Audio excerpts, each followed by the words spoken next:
Thank you to everyone for being here. So just as a way of introduction, this is the Renaissance Generation Program Strategy Session. And the Renaissance Generation Program is a program under the Renaissance for Excellence Initiative, which is a nonprofit that is geared towards youth development and national development. So those started last year, and we had different sessions like this where we'll come together and just really discuss the growth of Africa and then our own personal growth also, because we all know that our personal growth is actually tied directly to the growth of our nation and our continent. So this session started last year, and we had multiple sessions weekly, and trust me, it was amazing. We had a phenomenal speaker that was with us throughout last year, and he came sharing really great ideas. And truly, I'm so excited to be here, and I'm excited to hear him share with us once again. So I'm really excited. But before we go ahead, okay, I think I'm gonna go ahead and introduce our speaker first of all, before I hand it over to him. Give me a second.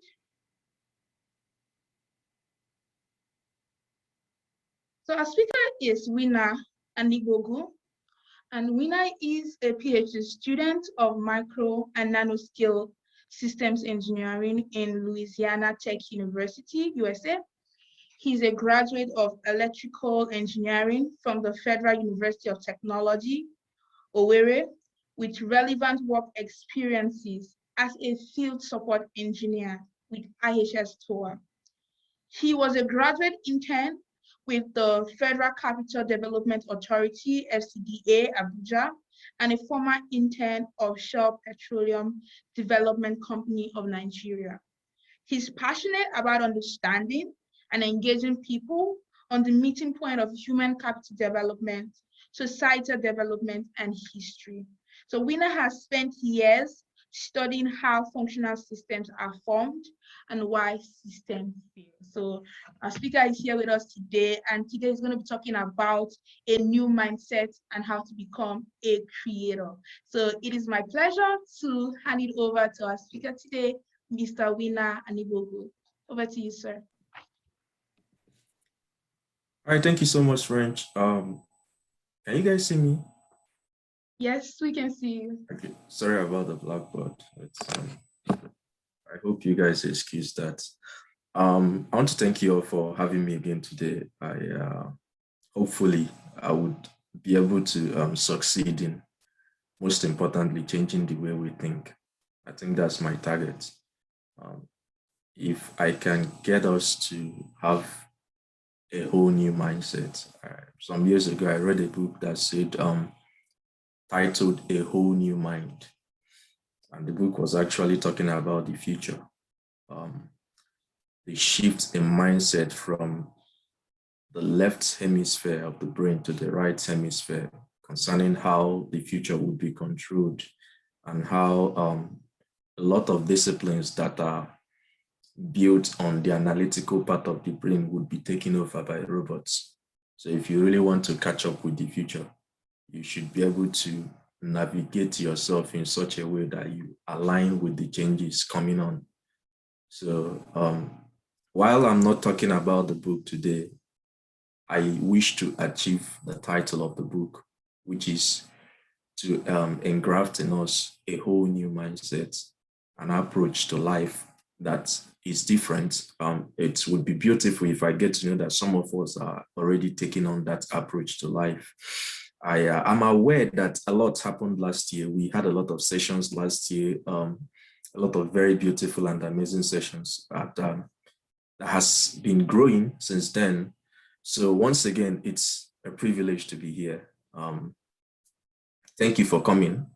And yeah, so today we are talking about becoming a creator.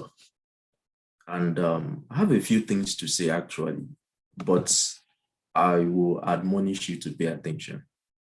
I will admonish you to pay attention. This might be a defining moment in your life. I'm not that much interested in the numbers. Most of the persons that are affecting our world significantly, there are not too many. That's one thing you have to realize. There are not too many. There's something called the vital few and the trivial many.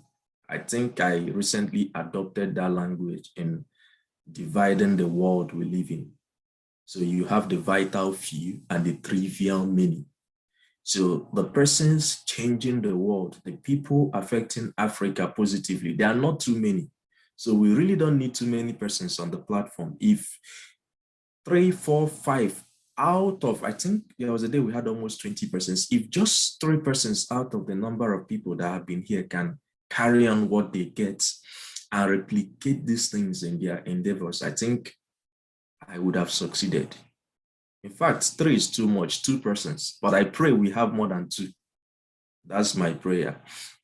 So I'll start with letting you know this. If you have a writing material, you can take note of some of these things. The difference between you and any other human is understanding. Take note of what I'm saying. The difference between you and any other human is understanding what they know that you don't know. If you internalize this thing, the way you see people ahead of you will change. So when you read about people like Mark Zuckerberg and the others, Steve Jobs, and so many others, there are a couple of them, Jack Dorsey, the guy that's the co-founder of Twitter. When you read about these people, don't think there's something exceptionally different about them.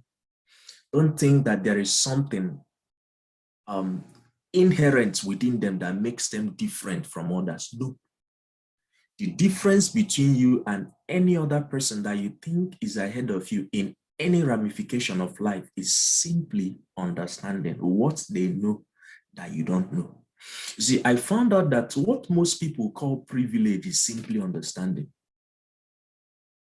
What most people call privilege is simply understanding, a view on life that one person has that the other person does not have. It is the foundational difference between men, even financially. It is the foundational difference between men. One of the things I do a lot of times is when I get into a new system, I take my time to absorb the system, to understand how it works. I've been in the US for some time and I've realized that the US fundamentally is divided into that same 2 groups, the vital few and the trivial many. And the difference between the vital few and the trivial many is simply what the vital few know that the trivial many don't know. And as I journey in the United States, I'm beginning to get in touch with some of these things. Some of these things they understand about life. Some of these things they understand about US laws. Some of these things I was talking with a couple of friends sometime last year, and they were telling me a lot of things about the gaps in US laws that many people that own the society exploit, that the masses are not aware of. So it boils down to exactly the same thing I'm saying. Understanding is fundamentally the difference between 2 people, nothing more than that. The difference, even in wealth, between 2 individuals is understanding. I want to succeed in helping you change how you think. Stop thinking that somebody is ahead of you solely because of privilege. Privilege can be gotten to with understanding. I dare to say that. There are things certain people have access to today that I don't have access to. I acknowledge that. But I know that if my understanding can rise to a point, I will be able to trigger 1 or 2 things that will give me access to the same thing they have access to. So yes, they do have a privilege, but the difference really is not what I call privilege. The difference is actually, many a time what we call privilege is who they know or something they know that we don't know, right? You find out that it boils down to the same thing, understanding how they view life. If you get this at this point, 1, envy will leave you, jealousy will leave you. The way you start looking at people that are advancing ahead of you in anything at all will drastically change. So when you see people that seem to be ahead of you, The questions that should be disturbing your mind should be, what exactly do these people know? What do they understand about this area? What do they understand about life? What's their approach to business that as an individual, I don't understand? Having said that, I will add this. The first step towards developing a creative mind is becoming inquisitive, sincerely inquisitive, and fearless in your pursuit of life. Mark these two things: becoming sincerely inquisitive and fearless in your pursuit of life. It's surprising to me that many of us are still in our 20s, but we are too afraid of what I don't know. So the question is, what exactly are we afraid of? You know that the fears of most of us that is stopping us from creating things, the fears most of us have that is stopping us from starting companies, the fears most of us have that is stopping us from starting NGOs, is actually not founded on any foundation. You are just, many of us are in our 20s, some are 25, some are 24. But what we are afraid of is, oh, what if I take this route and all my mates that are working for this company or that company in the next 2-3 years, they would have cars, some of them would have houses. Oh, what if I take this route and it fails? I might not have nothing to show compared to what these other guys are showing. First of all, you need to realize that life is not a competition. Secondly, you are at the most productive phase of your life. Realize this. When you take away competition from you, you find out that you will easily venture into things as your mind deems fit, without being afraid of even what people will call failure. Because, you know, most people start their lives at 32. I was reading the story of a lady that started programming at 37. I think she's a mother of one. Started a whole new career at 37. And you are just 24, you are just 25, and you've had so much in your mind, but you are afraid. Who told you that you must own a wonderful car when you are 27? Who told you that you must build a house? Many of the persons that we are celebrating today, when they were about our ages, we are even squatting with people in their houses, while others we are celebrating. One of the things I learned recently is to be a long-term planner. Looking at life from a longer perspective. I learned that not too long ago, but it has changed a whole lot of things about me. So when I'm planning my life, I'm looking more at the next 10, 15, 20 years, not the next 2, 3, 4, 5 years. When you understand this, it will become easy for you to make leaps to when the occasion demands that, than when you are trying to impress somebody. One of the major things that are stopping us from becoming the people we are meant to be is this quest to impress. And more than ever before, it's increasing in this generation, all thanks to social media. But if you must become vital, if you must become creative, because fundamentally, creativity takes a time of low life. Well, it depends on definition of low life. By my own definition, in this case, means a season of lying low. If you cannot contain that season of lying low, which could take you 2, 3, 4, even 5 years, that season of looking supposedly insignificant, that season of refusing to venture into things that might give you immediate satisfaction, that might give you immediate status, but in some years' time, you will be in regrets. It takes inner strength to say no to many of such things. It takes inner strength. Now, I normally tell people this: employment is not bad. I'm trying to take a gradual progress towards my aim. Employment is not bad. But I have this law. Wherever I find myself, from day one, I know what I want. I'm never confused. If I'm entering any company from day one, I'm telling myself, okay, this is what I want to get out of this company. I should be able to get this and that out in the next 2, 3, 4, 5 years. And I have the courage and willingness to get out when I'm done. So it's not bad to be employed. In fact, the problem is that many people have no goal, they have no vision, they have no direction. So all they're looking for is a place to lay their heads. That's all they're looking for. And I want to announce to you, that job that you think that once you land, you are made, there are people that are exactly those places you are imagining that are dissatisfied about life. I've been privileged to go through so many industries. As a matter of fact, I see it as grace. My understanding, it felt like God just took me through different stages, and he was basically telling me, okay, you see that this is exactly what this person wants. People are looking for. I worked for a major oil and gas firm globally, like one of the major global oil and gas firms. Before I got into this company, I'm a Nigerian. I know that the biggest dream of every Nigerian is to get there. Most Nigerians, sorry, let me not generalize. Most Nigerians, particularly those that are studying engineering, is to get there. I got there, I worked for 5 months on internship. One of the shocks of my life was I'm quite relational. I relate with people a lot. If you are my boss, most probably I will get close to you. One of the greatest shocks of my life when I got there was seeing these people that from far, other young boys and ladies are looking at and wanting to be where they are, seeing how disgruntled and how sad and how dissatisfied they were with life. Some of them told me things that I can't tell you.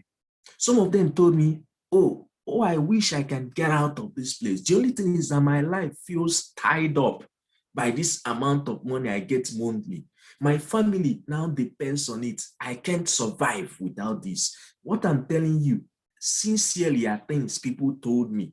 Now, these are people in positions that from far you are looking up to. This is where I want to be.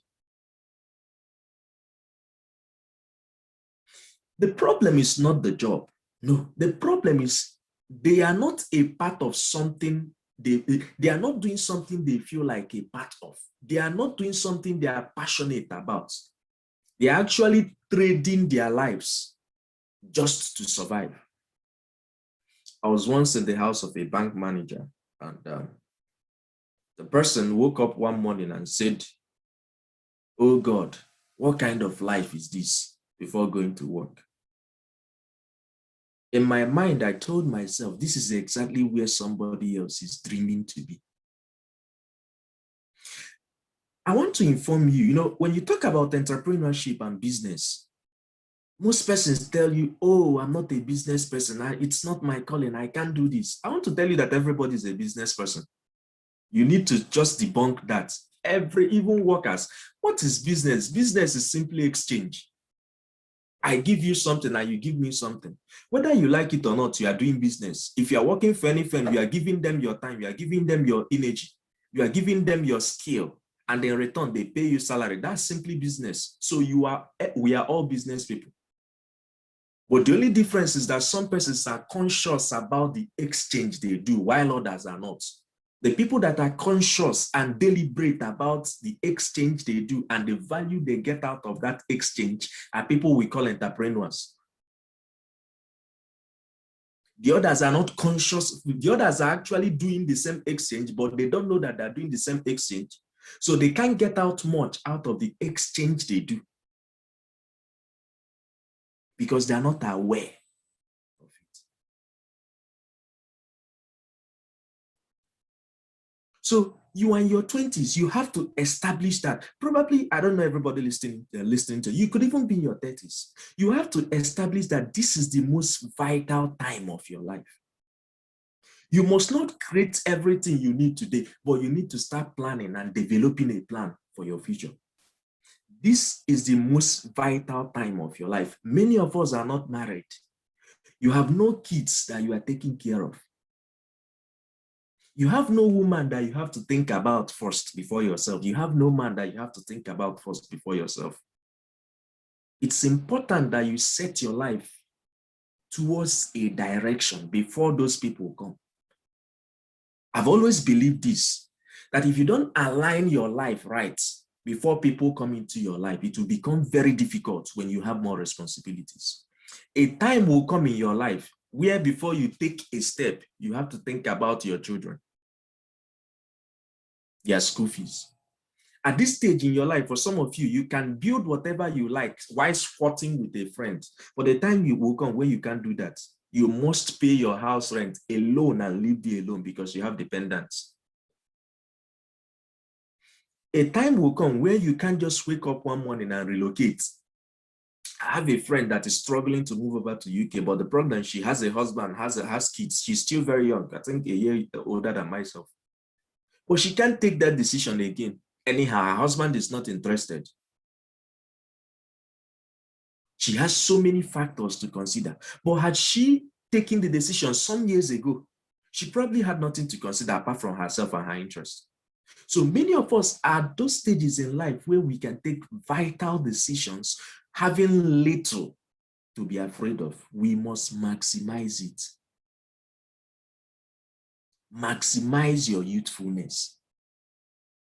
It's a starting point. Understanding that your youthfulness is a precious time in your life where you necessarily need to set your life in a definite direction.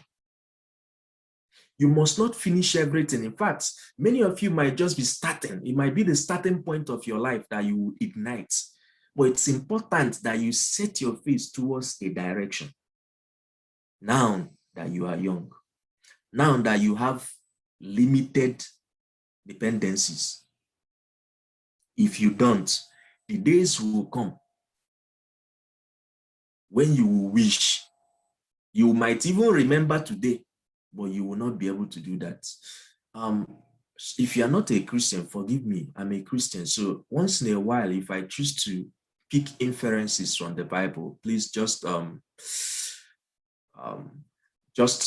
accept that, please.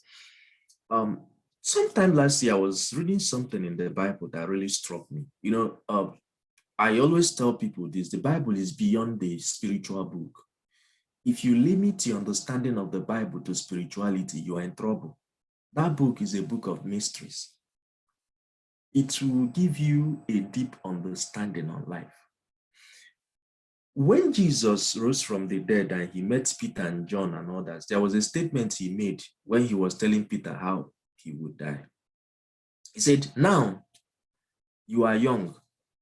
You go wherever you like. Say, but the time will come where you will want to go to one direction and another will take you to the direction you are not interested in. A time will come." I had never seen that scriptures from the light of, all through growing up, it was interpreted to us as Jesus talking about the way Peter will die. It's true, but it's beyond that. Jesus in that scripture was setting a principle for life. Now that you are young, you can go wherever you like. But the days are coming where you will want to go to the north, but by force, people will take you to the south against your will. Children will take you to the south against your will. Your spouse will take you to the south against your will. You really want to go to the north, but the level of dependencies and responsibilities you have will drag you to the left. So that understanding gave my life a push. I realized that, look, I have to set my life in a direction now. So all I've been trying to say so far is to establish a foundation. So you don't think that what I'm going to be talking about is weird. It's not for me. I don't need it. You will need it. And you need to start thinking that way. The mind is the difference between two men. Understand this. The mind is the difference, the quality of your... If you know me, I don't believe I'm better than anybody, but if you think there's something you've seen in me that you want, I'm not anything special. It's simply that I've developed my mind to a point where probably you have not. That is the only difference between myself and anyone else. And I know people that are ahead of me. I don't think about them like they are privileged. No, I don't. I only know that there are things they know that I don't know. So I'm laboring, I am struggling, I am studying, I am gaining understanding to know what they know, because I know that if only I can know what they know, I will be where they are. I tell you the truth, I lie not. If you know what whoever you think knows, knowledge is not. When I talk about knowledge, I'm not talking about just mental apprehension. Knowledge is beyond just words. Knowledge has more to do with an atmosphere around you. The knowledge that transforms a man's life is a knowledge that he has absorbed. I wish I can express what I mean. God will help me. The knowledge that transforms a man's life is a knowledge he has absorbed. You can absorb a particular sphere of life. You can absorb a particular sphere of life to a point where unconsciously it produces results without you doing much. I will tell you this. You see Mark Zuckerberg? Take him away from Facebook. Take away everything he has. Take him to Nigeria. I'll give you 5 years. Mark Zuckerberg will produce in Nigeria something close to Facebook. I just give him 5 years. He doesn't need the billions. He doesn't, just take him. Just what? Why? His mind has captured a capacity concerning business and the industry that can replicate anything, anywhere, so long as it has to do with business and industry. His mind has captured that capacity. Some years ago, I was reading about a man in Germany during the Second World War. He owned a company in Germany that was destroyed during the war. He was taken away from Germany. In fact, everything was totally destroyed. I think he was even in, he was taken to the camps where they killed a couple of persons. Do you know that after the war, he returned to Germany and rebuilt everything from the scratch with nothing? The question is, what was it that he knew that other hungry people in Germany didn't know, that gave him the capacity to come back with nothing and rebuild virtually everything he had and more? So you see, the problem is not resources. The problem is understanding. There is something these guys that control our society know about business. There is something they know about partnership. There is something they know about creating things. And it's not something that happened in one day. Over time, they built, their minds developed a capacity in it. Jack Dorsey, for example, if you were to be a Christian and you give him a church, he might fail. He might not even have 2 members, because his mind does not have that capacity in that direction. But do you know that there are some men today that have some mega churches? Take them away from those mega churches, strip them of everything, bring them to your streets, come back in 1 year, they will reproduce what they have. Why? Their minds have been developed to a point where in this particular sphere, wherever you take them, they will reproduce it. So the difference between you and anybody is understanding. Establish that. By the grace of God, I grew up from a very humble beginning. So I've been around what I would call, I grew up in Onitsha, actually. So I've spent a good deal of time with, I'm struggling with words here. If I say the average man, I don't think I would be wrong, but I'm trying not to. But yeah, let me use that term. I've been around the average man. I've also been privileged to meet some humans that are doing some amazing stuffs, both in person and through books. I read a lot. I know the difference between the two mindsets. They are worlds apart. Trust me, the way the average man thinks is so different from the way these other guys think. The average man just wants to scrape by. He just wants to just get things going. The average man just wants comfort. Oh, if I can survive. Oh, if my family can survive, that's okay. But these other guys are always on the lookout for opportunities. They are always on the lookout. They are always thinking about building. They are always thinking about creating things. They're always thinking about aligning things. They're always thinking about impact. And let me surprise you. The mind is like a magnet. The kind of opportunities you are able to attract will only be determined by the things that have obsessed your mind. Today alone, many of us passed so many opportunities, but we couldn't see them. Why? The frequency of our minds, we are not tuned to the frequency of those opportunities. Let me use this term because I deal with a lot of frequency in my research. There's something called resonance. Many of us that do physics will understand that when you hit the natural frequency of any object, you find out that the vibrations align. Opportunities happen that way. If your mind is not attuned to pick up the signals, they will come around you and pass, but you will not see them. I was talking with French shortly before we started. She said something about somebody. I said, oh, does the person do so and so thing? She said, yes, it clicked in my mind. Do you know why it clicked? I've been working on something delicate with another friend that requires that. So when she said that, the two of them are aligned. I was like, oh, okay, interesting. But if my mind was not in tune to pick that up, she would have said the same thing and I would have moved on with my life without noticing that this is an opportunity to connect with somebody.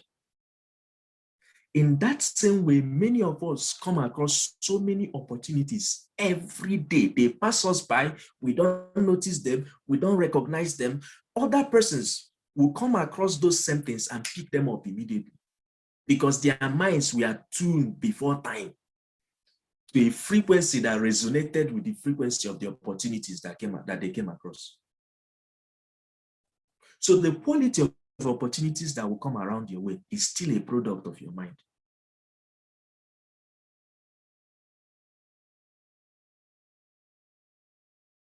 When you realize this, you become intentional, very, very intentional about your mind. The greatest secret of becoming a creator is the mind. Last year, we established something that our problem is not money. We established that there are some in different parts of the world, particularly United States, there are many venture capitalists that have money and they're looking for serious people they want to give the money to do business. But you can't benefit from it because you are not ready. That's why you think your problem is money. Your problem is not money. No. When you set the atmosphere, the money will come. When you set the atmosphere, the money will come. So when I'm working on things and people ask me, oh, that is going to cost, I tell them, no, money is not the problem. When I'm done and I'm ready and it's time for the money will come because life has principles. Life has principles. When it's time for it and the atmosphere is set, the money will come. Take your time and study. Let me give you an example. How many of us have ever taken time to study about the family tree of Elon Musk? You know, most of us know about just Elon Musk. Do you know that family is like a tree of entrepreneurs from A to Z? From father, mother, daughter, Elon Musk's brother, cousin. You can read that when we are done. Just go and read about his family tree. His sister founded either a video streaming. Go and check very well. His sister probably doesn't know how to write a single program. So your problem is not even the technical skill. If you recall, one of the things I pointed out here is one of the things the people that control the world understand is the power of partnership. But most of us don't understand that. You think you need to have all the skills in order to build things. No, you don't. You just need to have the mind of a creator and understand partnership. You can build anything. And also, if you take away greed from your life, one of the things that kills people is greed. Greed. Last year, we did a lot on that. You want Okechukwu and Sons, only you and your family. The world has moved past that model. The world have moved past that model of business. So what is it that a particular family knows that they are all thinking to, while others are gaining skills and certificates to get a job, these other guys are thinking about creating things. If you really want to be impactful in the world, you need to shift from the mindset that consumes. Most of us are consumers. All we think about is how to take in. Okay, I'm graduating. I need a job. I need to make money. Taking in is all you think about. You hardly think about creating things. It's a major difference. We are consumers. And consumers can never be significant in life. Mark my word, consumers can never be significant in life. You need to move from that mindset that always thinks about consumption to a mindset that always thinks about creating. It's simply what Jesus called servanthood. What he meant by the person that will be the greatest of you will be the servant. Servanthood there simply means that person that will be willing to do what others are willing to do. Yes, we all face similar problems. Everybody is looking for scholarship.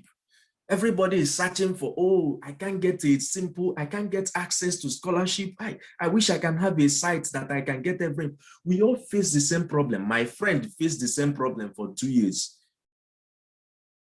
In 2017, he finally came to the US in either 2017 or 2018. He said, okay, I'm no longer confident with facing this problem. I have to get a solution to the problem. He built an app for college students and sold it for $70,000. So the difference is these other people are thinking about what others, let them do it and let me just take in. I want to consume myself. But he said this problem that others are facing, why don't I find a solution to make life easier for people?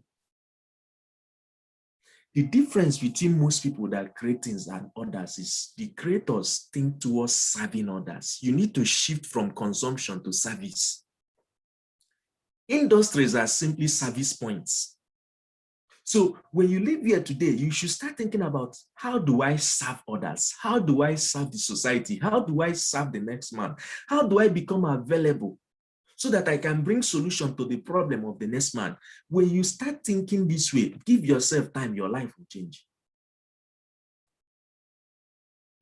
It surprises me that most of the people I meet, undergraduates, discuss with them, the only thing that's on their mind is getting a job. Getting a job. It's not bad. I'm not saying it's bad, but it's a problem. It's a problem.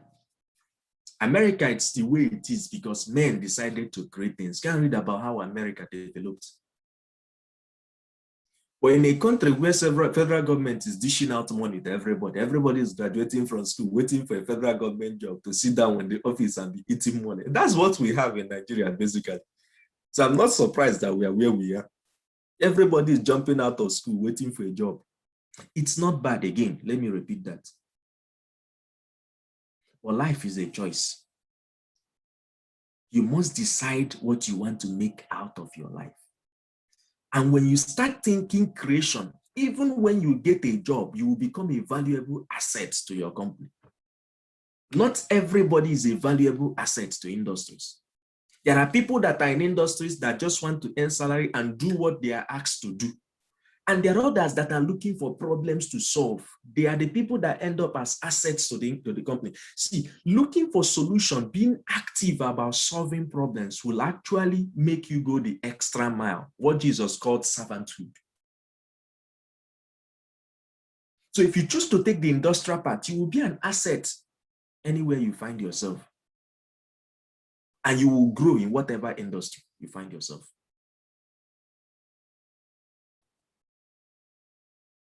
So be the solution man. Be the solution man. And being the solution man does not always mean being at the helm of affairs. Understand this. There's something I was telling a friend recently. I said, I've always desired that my life will be a part of something bigger than me. So even when I think about working, I think about it from two dimensions. I'll preferably, for example, work with a small startup where I feel like my input is having a significant impact in something. Not just where I get in and I'm told what to do and I do what I'm told to do that I don't even know how it's having an effect on the world, and at the end of the month I'm paid salary. I can get into such a place, but if I ever find myself there, I have a timeline. Okay, these people are paying good money. I need to get here after 3 years and get out and do something with my life. That's the way I think. Because I want my life to be valuable. The difference is a mindset. If you must live the average life and soar high, you must change the way you think. You must become a servant. If you understand what being a servant means, you must become a servant. Go and read about how Canva started. The lady was basically teaching people how to design things. So she realized that the students she was teaching design, they were using Microsoft Adobe design platform and so many others. It was basically difficult. So to get one button, the students will have to struggle and struggle and struggle. At the point she was like, why don't I find a platform that will make things easy for people? They don't have to go through all this stress to design things. So you see, she was not thinking about herself. She was thinking about helping others. That's how Canva, I think Canva is currently worth about $8 billion. That's how it actually started. She's first of all designed this platform that could help students. Instead of using the Microsoft platform, they could use that to go in themselves. It's easy. They designed their yearbook. So they design the yearbook, send it to Canva. Canva will produce the yearbook and send it to the students, while the students will do the design themselves online from wherever they are in Australia. Something that's simple, something geared towards helping others. You must not be the lead. You can be a part. Be comfortable with being a part of something geared towards adding value to the society. Let the thing that will be ringing in your head after today be value, value, value, value. How do I add value? How do I add value? So I have established, if I really did, that the difference between you, myself, and the people that are controlling our society is actually the mind. Go and check. I was talking to a friend recently. I said, I'm normally surprised that most of the new stuffs that are springing up are coming from the same set of persons. Yesterday, I think it's Tidal. It was Jack Dorsey, the one of the co-founders, the CEO of Twitter, bought over Tidal, the video streaming app, music streaming app, for $200 and something million. He actually co-founded it with Jay-Z, musician. Tell me, does Jay-Z know how to write code? He co-founded it with him. I've read the story of Twitter. It started with they wanted to do a kind of podcast audio. Started that. From there, they created Twitter. The same set of persons. There are so many others. They seem to understand certain things about wealth creation. Now, let me say this. Everything, if your interest is money, look at how to approach money. Take note of what I'm trying to tell you. Every single dollar you need is in the pocket of humans. Every single dollar you need is in the pocket of humans. You know all you need. Bring one thing that will be enticing enough. Bring one thing that will be purposeful enough that will force them to bring out that $1 out of their pockets. You know, if you bring out one thing, if it's a book that is wonderful, that the content is appealing enough that people are interested in bringing out $5 out of their pockets. If 10,000 people in the world of over 7 billion find it interesting enough to bring out $5, your financial problem might be solved. If you start thinking about money this way, your mind will change. So money is not the problem. It's about creating a service that will compel people to bring out that money from their pockets. Money is not the problem. It's about creating a service that will compel people to bring out that $1 from their pockets. That is the problem. Recently, there's a devotional that I normally post. It's an amazing devotional. If you read it, I think it's the best I've read in some years. I found out that anytime I put it up online, so many of my friends they have been for almost a year now asking me, where do I get this devotional from? I told them I don't know. So they pick it from my wall and reshare. I also pick it from a mentor's wall. I asked him, where did you get this from? He said he doesn't know, that he picks it from another friend's wall, and the friend picks it from another friend's wall. What am I trying to say? It is good enough to create a ripple effect. So finally, yesterday, I disturbed him. I said, no, we must find out the name of this devotional. And he found out, you know what to realize? He said that it has already been sold out. The 2021 number produced has been sold out on Amazon. So if you want to book, you have to start booking for 2022. That's how good it is. We spoke about excellence last year. I don't know whether you are seeing a convergence of the same value sets: service, excellence, people-oriented life, partnership. All these things, when you gather them together, it forms a whole. The personality that is formed is who we call creators. You were a product of your mind. Never forget this. You are a product of your mind.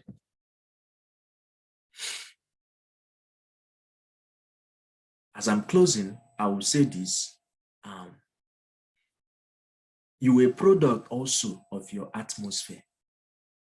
What kind of atmosphere do you create around you? We treated a little bit on this last year. What kind of atmosphere do you create around you? What things do you take in? It determines the quality of your mind. Two most important things: the articles you read and the people you engage in consistent communication with. Who are the people you talk to mostly? I tell you the truth, I lie not. Your life will hardly be different from theirs in a matter of time. A company of the wise makes wise. And the people you are interacting with might not necessarily be foolish. But if you're interacting with people that are only looking for jobs to get, you will never be a CEO, you will never be a partner, you will never be a co-founder in your life. I tell you the truth, I lie not. The atmosphere you create around you will influence your life so much. The kind of articles, what do you read every day? What do you consume every day? I've read a lot from morning. I read a lot. I can't tell you what I've read today. It has conditioned my mind already. What kind of articles? If you're thinking about creating things, you should start reading things about people that are doing stuffs.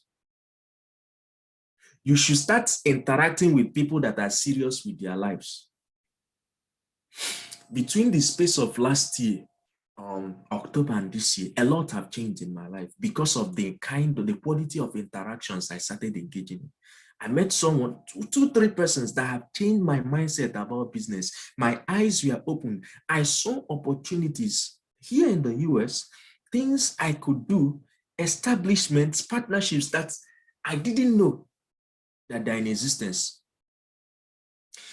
These are things that many workers don't even know that they're in existence, but they are passing them every day. I've seen someone, a very good friend, he's a wonderful Christian too. He's so much into a couple of things, businesses. I've watched him change 100, let's even say $500 into $10,000 within a few months because of investment. But I mean, these are investment. He was the one that taught me about thinking about money in terms of compound interest. The same thing I studied in school. I never really understood the importance of compound interest until I met one person.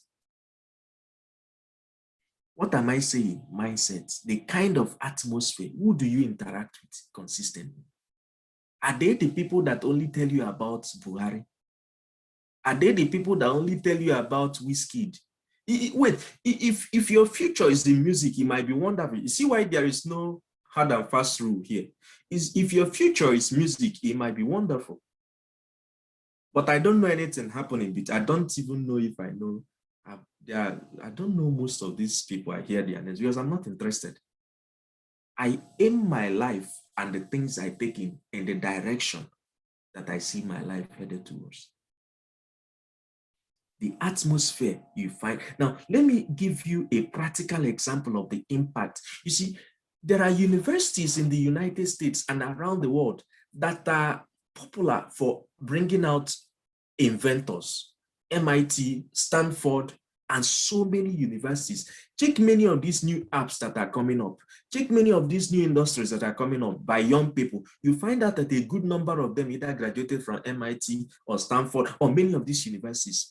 It's not magic. The difference is that there's an atmosphere in those places that you don't find in the conventional universities. I was watching a seminar by a top professor in MIT.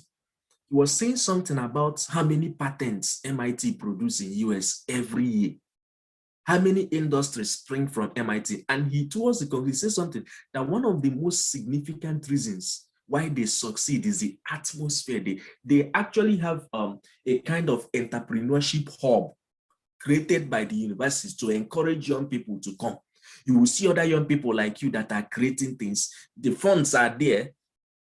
If you can come up with something tangible, they will direct you to things, teach you how to get venture capitalists and things that will help you raise funds. So you see, the students that are in that environment, by default, are more wired to think towards creating things more than the students in so many places. So many other universities, their students are wired to think about getting a job. And that is why they keep dominating the technology ecosystem. Their own graduates keep, not because of anything else, it's an atmosphere that they intentionally create.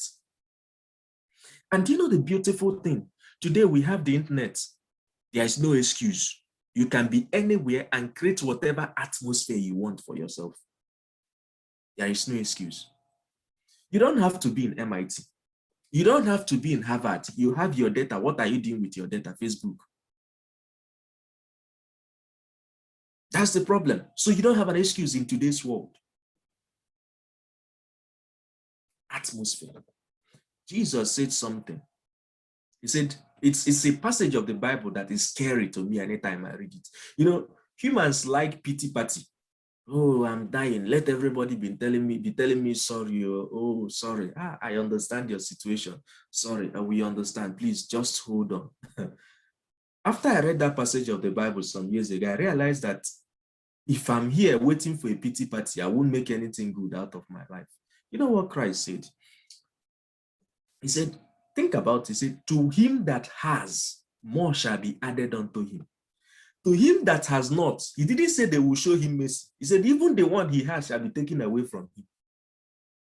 I used to think that it is both scriptural and a natural law. If you think you don't have anything to give, even that one you have, the little you have, they will collect it from you. That is how the world operates. But if you think you have something to give, the chances are higher that you will have more. So as you are now listening to me, you have something to offer the world.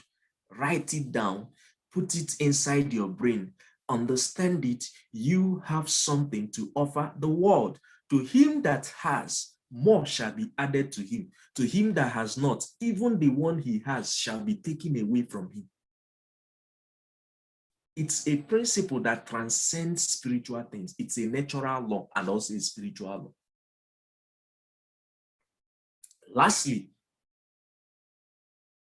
Jesus also told us a parable about a man that gave talents to, I think, 3 persons. Give one 5, gave the other one either 3, and gave one 1. You see the same mindset that separates men. One person is there thinking, oh, I don't have much. After all, Bill Gates or Mark Zuckerberg, he had $100,000. What do I have to give? They invested their $100,000. They got something. The guy that had 3 invested, somebody else is there thinking, I don't have anything. What I have is just $1,000. Let me put it in the bank. That's exactly what that servant did. He didn't waste the money. He took it. He didn't talk about making profit out of that little he had. He put it somewhere. Actually, he brought back the one they gave him. So what did he do wrong? No, that's the question. He didn't eat it. He brought it back intact. The lesson here is this. Whatever capacity God has put in you, even if you think it is little, he expects you to make profit out of it. Don't return back to God with exactly what he put in you. Make profit out of it. If the capacity you find in you today is teaching, when you start thinking about creating, you might find out that as time progresses, you will find yourself thinking about opening a YouTube channel. And you cannot tell how far that YouTube channel can go. That very little thing you think you don't know how to, that you are good at. Think about offering a service from that. Think about offering a service from that. It will change your life. It will not happen in one day. But when you start changing how you think, a lot of things, a lot of transformations are going to happen in your life with time. This is a process of time. This is a process of time. My desire is that we will start raising more Africans that will think in the light of what John F. Kennedy said. He said, my fellow Americans, do not think about what America will do for you. Think about what you can do for America. So my fellow Africans, get beyond thinking about what Africa and Nigeria can do for you. Think about what you can do for Africa and Nigeria. You might not have everything figured out today, but if you start thinking like that, it will change your life. You don't have a job now. I understand that, but you feel sad. The reason why you feel sad is not necessarily because of the lack of job. It's a matter of mindset. Do you know that if you have a very serious idea that you are working on with people, that this period you don't have a job might really be the best time for you to grow and give a structure to the idea? Are you aware of that? That time is also a resource. When you make use of this time that you don't have a job, well, you find out that when you finally get a job, the reason why you will need the job might simply be to raise the finances to sponsor the ideas that you've already created. It might not even be finances. It might be to meet the people that you might need their links and connections to get to where you are going.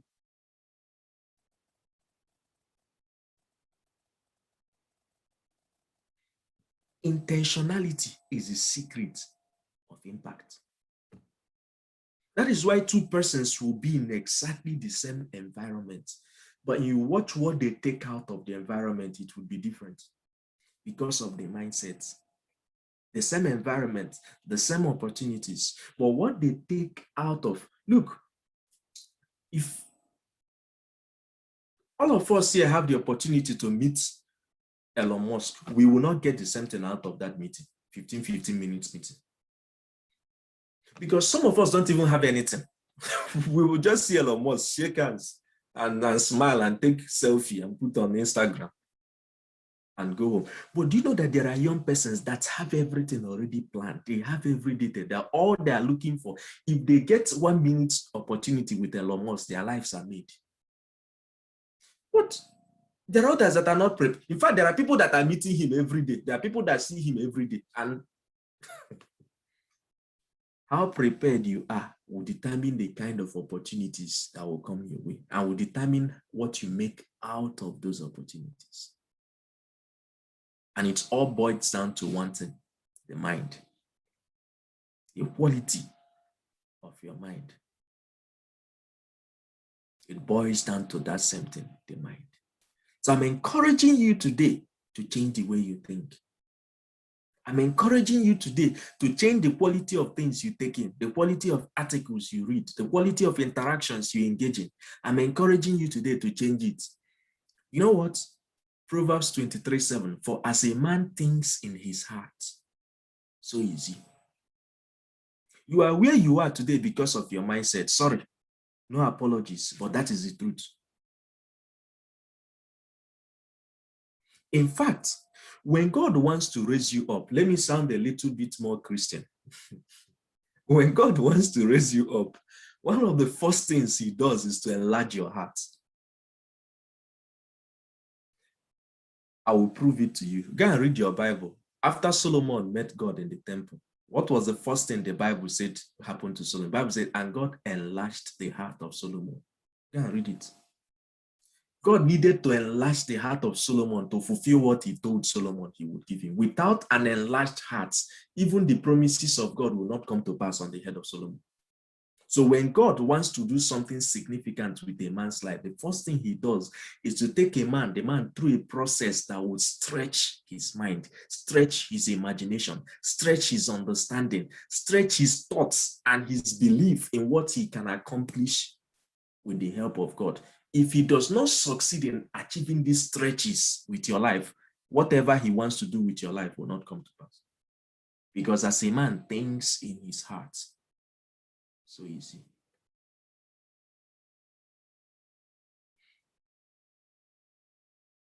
That's the little I want to share with us today. The mind is the lifter. The mind is the same thing that can keep you down. Those that are ahead of you are not there because they are privileged. I recognize that there are people that are ahead of me, but I don't see them as anything special. I only see that there are things they know that I don't know, and I will know those things. It's a matter of time.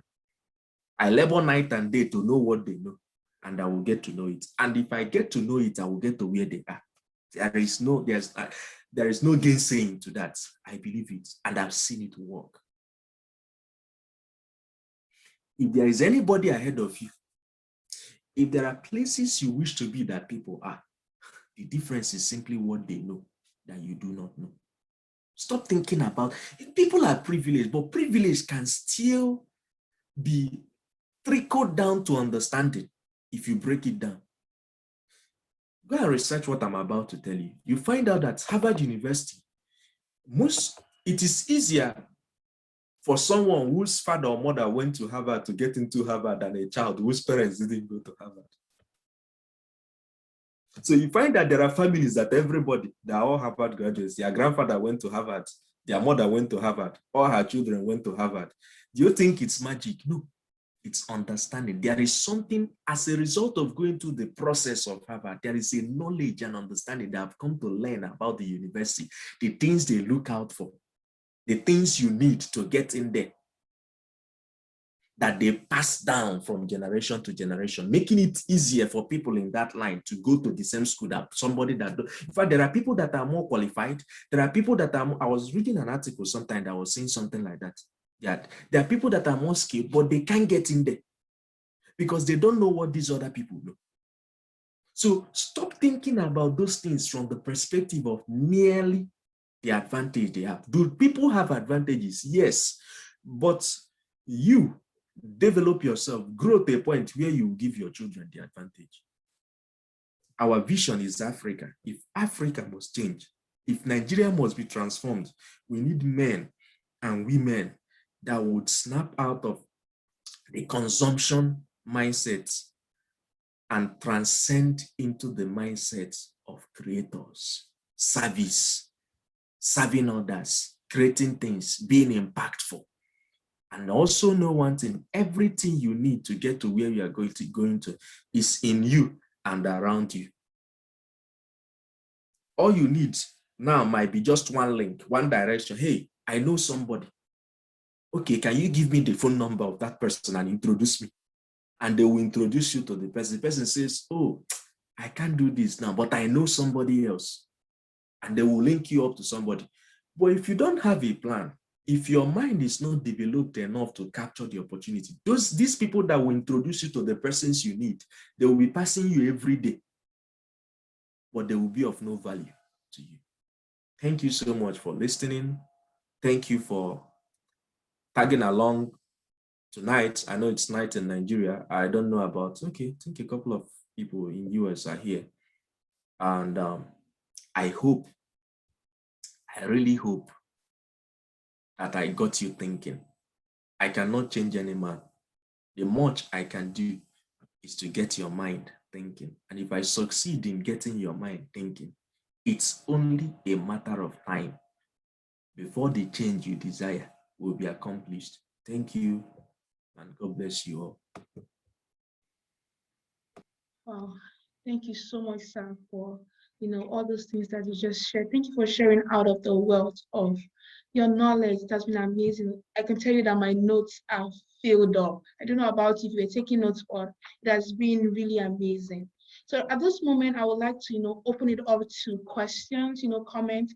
There was something that Sawina said that you didn't understand, that you want to clarify, or there's something you just want to add to what he said. This is the time you can use the raise hand feature, and then we can speak. So anybody has a comment or a question, you could also utilize the chat box to drop your questions, and then I can read it out also. So questions, comments.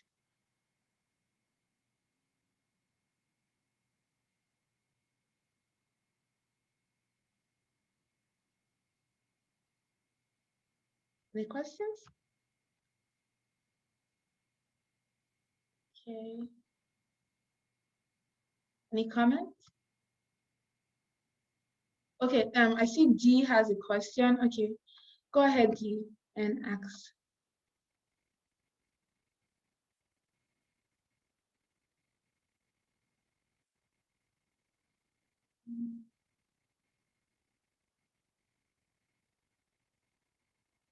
You type in, or you could unmute yourself. Okay. So this question is, how do you go about changing your mindset?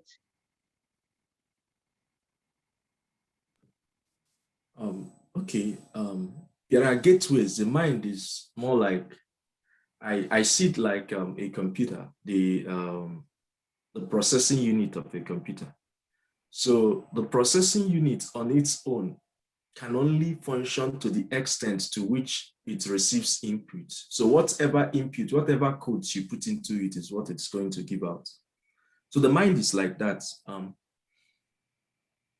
The input gateways into your mind are your eyes and your ears. Your eyes and your ears are the input gateways into the body as a whole, the eyes and the ears. So to change your mind, you need to change the quality of things you take in through your eyes and through your ears. Now, I said some things that you said you came in late. I actually dealt a lot with that. What kind of things do you read? What kind of associations do you keep? First of all, decide where you want to go. And when you decide where you want to go, it becomes easy to see things that are meant for you and things that are not meant for you. So, but if you don't know where you are going, you absorb anything. So now when I wake up in the morning, there's a kind of article I read, not just anything. I spend my day, if I get out of this place, I have another meeting by 6. If I get out of this place, in between them, after some rest, I have articles lined up that I'm going to read. And it's in line with the direction I'm heading to. Recently, I don't engage in anyhow conversations. If I really want to spend time talking to you, people I talk with most consistently are people that inspire my mind. In fact, most of the persons, I'm very busy. If I must spend 1 hour, 2 hours talking to you that much, I spent like an hour or so yesterday discussing with a friend, and we are talking about something that has to do with a software he was building, and he needed me to get some things for him. So these are the kind of conversations that simulate my mind. I can't be discussing whiskey with you.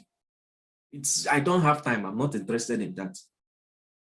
So you see, when you know exactly where you are going, you become conscious about what you're taking. If you can take in information that is appropriate with the direction you are heading to, your mind will change. It's automatic. The mind is just like a computer. Whatever you give it is what it will retain. And whatever it retains will control your life. You can't do anything about it. What's the content of your mind will control your life. And your mind will be influenced by what you take in through your eyes and through your ears. Some of you need to change your associations. It's not pride. Friendship is not by force. Yes, some of you need to change your association this year. It's still early. This is the beginning of March. This is the beginning of March. The people you have closest, I normally tell people this. If you show me your 3 closest, in fact, 10 of the persons you interact the most with, I can actually predict where your life will end up. It is no magic. You are a reflection over time of the people you associate with the most. Because a company of the wise make it wise. So if you want to change your mindset, then you have to change what you take into you. You have to change the association you keep. And mind you, association is not only humans. Articles can also be associations. People don't understand this. The books you read is a form of, they are forms of associations. I don't read just any book. I have the quality of books I really read. I read a lot, but I have the kind of books I read. I read books that inspire my mind in the direction my life is headed to. So if you want to change your mind, start with taking your time to prayerfully decide what kind of life you want to live. If you decide what kind of life you want to live, you would automatically find out if your current association are actually suited for that kind of life. And if they're not, it is not pride, break away gradually and with sense. Do you know that the higher you go, people normally think it's pride. Do you know that automatically the higher you grow in life, your association will change? Do you know that? In the next 10 years, if you keep growing, there are people you talk to now you will not be talking with in the next 10 years. Because you will be too busy to entertain their mundane talks. I normally tell people, if your friend is growing and you don't grow very fast, you people are not competing actually, it is true. But if you don't also grow in your own rights, a time will come when that friendship will wither away. And you will think it's pride. It is not exactly pride. It's a natural law. So if you want to change your mind, the eyes, the ears, your associations, the quality of things you take into you, become intentional about your life. Take note of this. Become very intentional about your life. Become very intentional. You might be seeing a reflection of my blackboard here. There are a couple of things here. I do a lot of writing here in the night when I come back from my doctorate research and everything, some personal stuff I'm working on. I'm always writing and talking with people that have what it takes to offer, people that I'm working with regards to what I'm doing. But I have an atmosphere, even in my room, that gives my mind the setting I want it to be in. Consciously create that atmosphere for yourself. Thank you. Thank you again, Sabrina, for that. Thank you. I think I saw a comment in the chat. I'm just going to read it out. So Esther says, this was very enlightening session and what my time. Thank you, Sabrina, and thank you, Ms. French, for organizing this. Thank you for your comment, Esther. So does anyone have any more question or comment before we move ahead?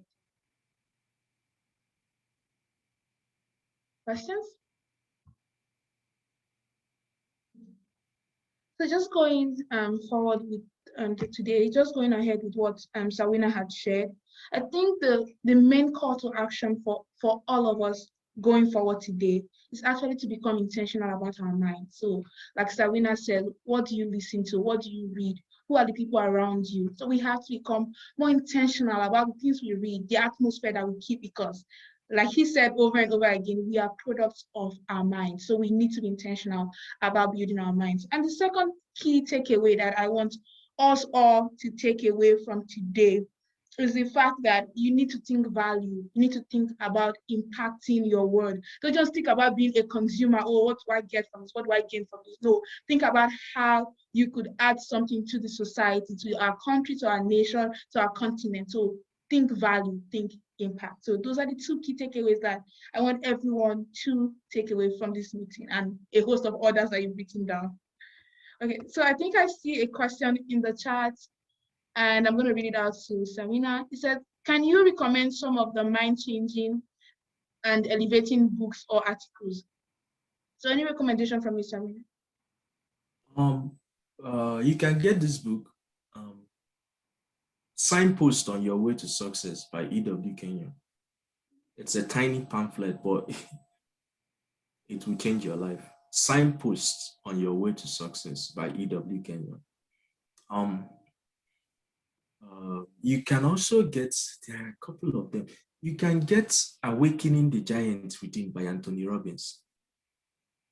Awaken the Giant, either Awaken or Awakening. I read that a long time ago by Anthony Robbins. These are things that will generally elevate your mind and your consciousness. You can then trickle it down to the detail of where you are going to. At times, I have a book on a Harvard review on entrepreneurship and so many things that I'm reading. So as you head down to a definite direction, more study articles will actually, for example, many of us here don't even know that a company was sold yesterday called Tidal, because it's not really what you're thinking about. So I'm not surprised that you don't know. But I have read a lot on it today because of certain things I'm thinking of. So, okay, somebody even shared the book. Yeah, which other book should I recommend? Signpost, Awaken the Giant by Anthony Robbins. If I remember more, I'm going to let you know. There are so many of them out there. Okay, fine. I will let you know if I remember more. Okay, thank you so much. So if he sends more, we can put it on the group chat, because currently there is a group chat for the Renaissance Generation program. I believe that, John, if you could help me put in the link, so if you're really interested, be part of the group, and then would send the list of the books, and everything to the group chat. So Tola has a comment in the group, in the chat. She says that in this session, I realized my thinking and association may be my biggest challenge. So now that you need to be intentional about that. And she also says value. In this session, I realized I have been thinking like an intern. So I never really think of solutions, just doing my job, not anymore. Wow. That's a good realization, I did tell her. Okay. Any other comments or questions before we go ahead? Okay. In the absence of any question, comment, I want to say thank you again. Oh, Sabina, you want to say something? Let me surprise you guys. Many of my friends, that's like my closest friends in the university, most of them are on scholarship in different parts of the world. Do you think it's a mistake that almost all of us are either in different places, Germany, UK? You think it's a mistake?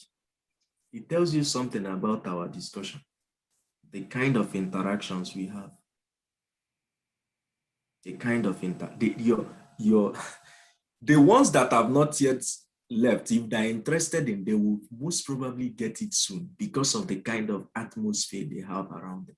If you don't surround yourself with people that are headed in certain direction, it will be very difficult for you to get association. So it's not a mistake that many of my friends are on scholarship in different parts of, and even to today in different places, we still talk, we still share a lot of things. There's one that is one of my friends in Germany. He's an Elon Musk, is a top follower of Musk. So he doesn't fail to send me articles on it. And we talk about it, we discuss a lot of things. In fact, when he was in Nigeria, he created a smart meter, but it's a long story. So it's not surprising that birds of the same feather flock together. Ultimately, over time, you will be a reflection of your closest association.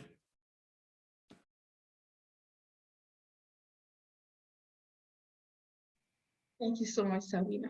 So once again, I'll say thank you so much for being here and really sharing. I don't know if everybody can use the feature and use the clap hand feature and just appreciate Sabina for the wisdom and the knowledge that he has shared today. Thank you. We really appreciate you. You could also use the chat and just say thank you to him. Thank you so much. And also thank you to everyone for your patience. You've been here since the beginning. Thank you so much.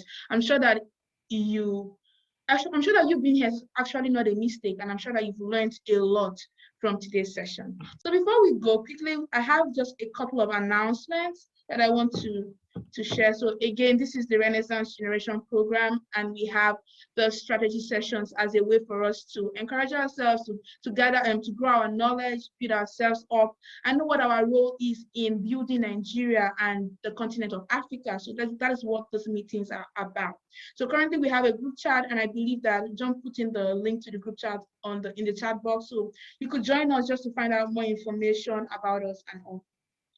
Also, we have a mailing list, and would urge everyone to subscribe to our mailing list so as to get more information on the projects that we have going on right now. The Renaissance for Excellence Initiative has a variety of projects ongoing. So please join our mailing list. I'm going to put in the link in the chat. So just subscribe to our mailing list, and then you can get more information. We have a newsletter coming out. So when you subscribe to our mailing list, you can get that newsletter sent to you. Also, you can volunteer to be a part of the planning and the process and the projects of the Renaissance Generation Program and REX initiative as a whole. So currently in the group chat, I put in a link for you that you can click on to serve as a volunteer. So just go on there. You could go on the website, just check on everything that we do. And then if you're interested in being a volunteer, just fill in the form and we get in contact with you. Thank you so much as you do that. And also important is that we are launching a podcast very soon. So please just subscribe to the mailing list, join our group chat, and you get more information about this. Trust me, this year is going to be amazing. We have so many things planned for you and for everybody. So please be a part of it. Join the group chat, subscribe to the mailing list, check our website for more information, and just subscribe and get in touch with you. Thank you so much as you do that. So with that, I believe that we have come to the end of this meeting, and I want to say thank you to everyone again for taking out your time to be here. Please note that this meeting is going to be uploaded on YouTube and Facebook, so if you know you missed out on anything, please go back and rewatch it. And then also you can follow us on our social media pages, Rex Initiative, on Instagram, Rex Initiative 1, on Instagram, Rex Initiative 1 on Twitter, and then on Facebook, the Renaissance for Excellence Initiative. So thank you again, everyone. We appreciate you and have a blessed evening.